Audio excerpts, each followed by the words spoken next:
Jeanette Mott Oxford is currently the Executive Director of the Missouri Association for Social Welfare and a former member of the Missouri House of Representatives. Jeanette was the first openly gay member of the House, and in this interview discusses the health in the LGBTQ community. Well, I think that there is still stigma connected to being lesbian, gay, bisexual, and transgender.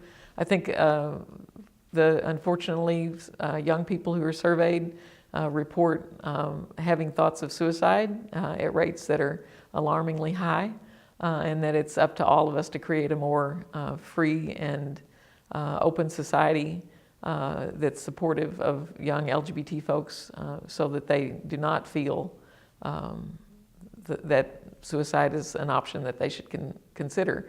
I think there's still a lot of pressure to drink and smoke and use illegal drugs. And that part of that is, as long as people feel that they are excluded from sort of like mainstream society, then the need to act out with those kind of substances may seem especially attractive if they aren't seen as mainstream. It's sort of like, if I can't fit in here in X box, I'm going to go fit in Y box instead.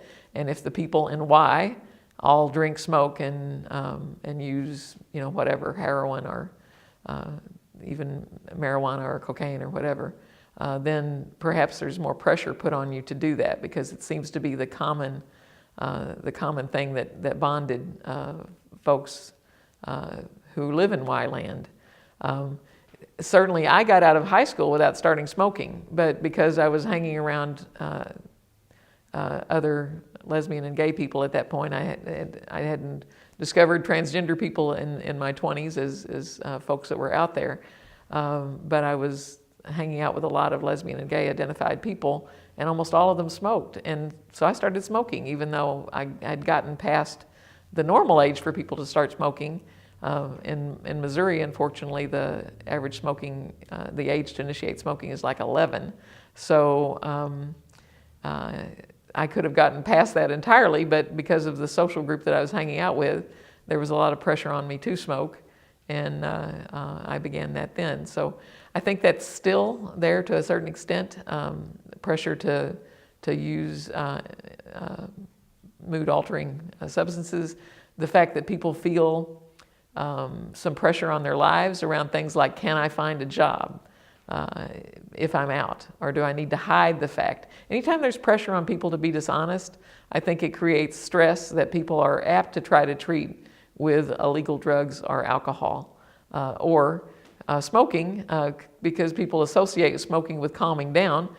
I think what they don't realize is the feeling of being uncalm is about your withdrawal from nicotine, and then you relieve it by, ingesting some more of the substance that you're withdrawing from. So even the feeling that you're not calm, it's not that you're not calm and smoking helps it, it's that you go into withdrawal and then smoking helps it, I think.